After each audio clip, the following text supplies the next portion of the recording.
Talkman, daddy yo. Ndirisakura matunhu iwe eli Samirum aiva steady ndichimuitisa nyangwe pandakamumitisa ndaiti ndazomuwachisa usaziva ndazozviitisa ndakumira ruregerera mai mwana chimbondipawo mumwe mukana timboronga zvevana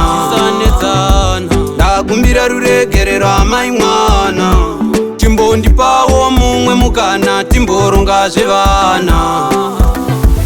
sakura pavaininzwa ndichikuma vachinditi bhurure mujoma ndichitamba nevabhana vengoma ndikaramba bebi nchiti ngoma ndikadanana namhiri munhu asina dhiri akandizodza uriri ndakugara ndichivaviwa kunge ndachamhiri ndakumira ruregerera mai mwana chimbondipawo mumwe mukana timboronga zvevana ndakumbira ruregerera mai mwana chimbondipawo mumwe mukana timboronga zvevana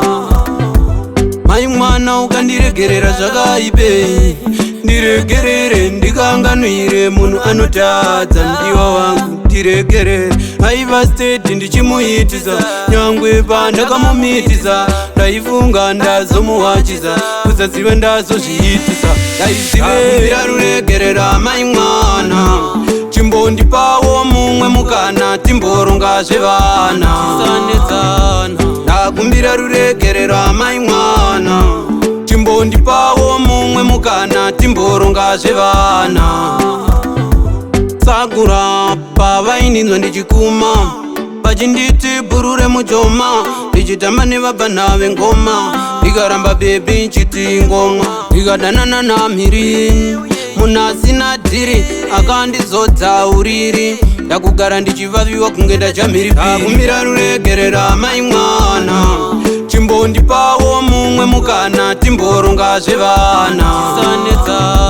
ndakumbira ruregerera mai mwana chimbondipawo mumwe mukana timboronga zvevana ndakumbira ruregerera mai mwana